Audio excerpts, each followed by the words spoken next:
अब बात करेंगे सीरिया की, जहां इजराइल के हमले लगातार जारी हैं, लेकिन इस बीच सीरिया से आई हुई एक खबर ने इजराइल की नींद उड़ा दी है, क्योंकि ये खबर केमिकल हथियारों से जुड़ी हुई है, जिसको लेकर सीरिया के विद्रोही गुटों ने बड़ा दावा किया है। क्या है ये दावा जिससे इजराइल परेशान है, आप रिपोर्ट में देखिए।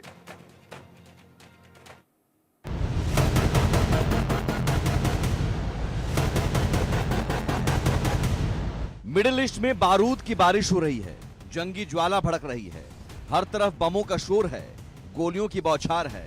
इजराइल जो कल तक हमास और हिजबुल्लाह पर मिसाइलें दाग रहा था, अब उसका नया टारगेट सीरिया है।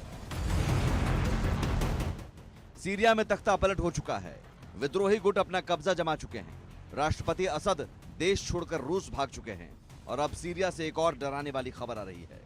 इस खबर से सबसे ज्यादा परेशान अमेरिका और इजराइल हैं, क्योंकि मिडिल ईस्ट में अब केमिकल वॉर का खतरा मंडरा रहा है। इस खतरे के बारे में आपको आगे बताएंगे, लेकिन पहले ये जान लीजिए, सीरिया को गंवाकर ईरान का पारा चढ़ा हुआ है। वो अमेरिका और इजराइल पर बड़ा आरोप लगा रहा है। ईरान के सर्वोच्च नेता खामनेई का कहना है कि इसमें कोई संदेह नहीं होना चाहिए, सीरिया में जो कुछ हुआ वो अमेरिका और इजराइल की साजिश का नतीजा है।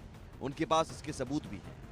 ईरान ने शिया समुदाय के असद को सत्ता में रखने के लिए बड़ी मशक्कत की थी, इसलिए उनकी सरकार का पतन ईरान के लिए एक बड़ा झटका माना जा रहा है।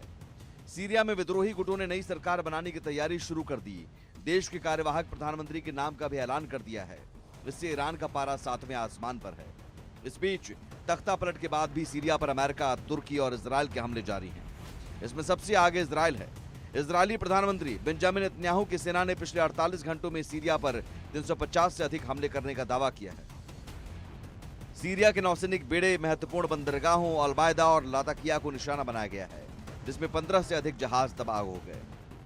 इजराइल के रक्षा मंत्री इजराइल काट्ज ने इन हमलों को बड़ी सफलता बताते हुए कहा, वो केवल उन्हीं क्षेत्रों पर हमला कर रहे हैं जो इजराइल के लिए खतरा बन सकते हैं। इन हमलों का मकसद सीरिया के चरमपंथियों के हाथों में खतरनाक हथियारों को जाने से रोकना है, जिसमें केमिकल हथियार भी शामिल हैं। लेकिन अब खबर आ रही है, यह हथियार विद्रोही गुटों के हाथ लग चुके हैं। सीरिया के केमिकल वेपन्स को लेकर वैश्विक स्तर पर लंबे समय से विवाद चलता आ रहा है। विश्व स्वास्थ्य संगठन और विभिन्न मानवाधिकार संगठनों की रिपोर्ट में कहा गया, सीरिया में कई जगहों पर केमिकल वेपन्स का इस्तेमाल नागरिकों के खिलाफ किया गया है। सीरिया के केमिकल वेपन्स की शुरुआत का इतिहास 1925 के जेनेवा प्रोटोकॉल तक है, जो अंतर्राष्ट्रीय समुदाय के केमिकल और बायोलॉजिकल वेपन्स के इस्तेमाल पर प्रतिबंध लगाने की बात करता है। संयुक्त राष्ट्र और अंतर्राष्ट्रीय संगठनों ने सीरिया में केमिकल हथियारों के इस्तेमाल की निंदा की है।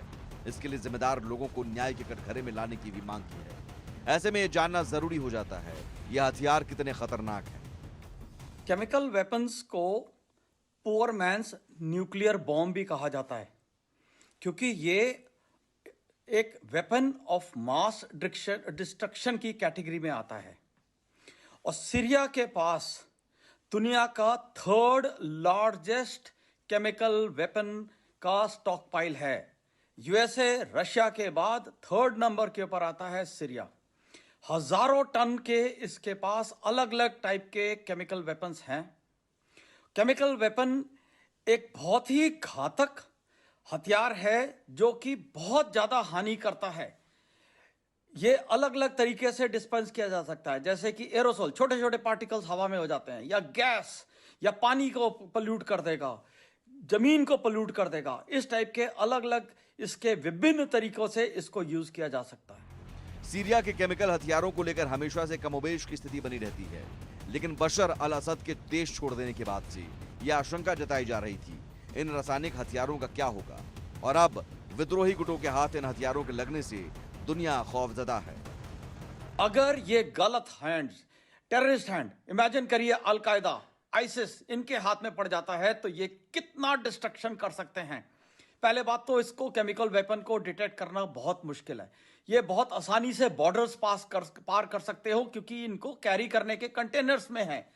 इनका कोई रॉकेट या बॉम्ब्स नहीं है। डिस्पर्सल के लिए इसके अंदर आप डब्बों में उठा के ले गए हो और उसके बाद आपने इसको एक्टिवेट किया है। बहुत ज्यादा कैजुअलिटीज हो जाएंगी, बहुत ज्यादा अलग प्रॉब्लम्स हो जाएंगी।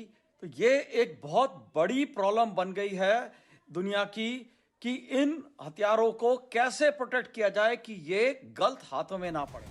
हालांकि इस बीच राहत की बात सिर्फ इतनी है, विद्रोही गुटों का कहना है वो इन केमिकल हथियारों का इस्तेमाल नहीं करेंगे, लेकिन इन्हें अपने संरक्षण में रखेंगे। इसे लेकर संभावित साझेदारों से चर्चा भी कर सकते हैं। लेकिन सवाल यह है, कब तक?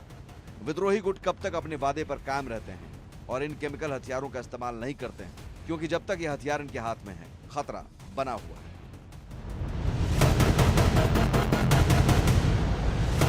Bureau report, India news.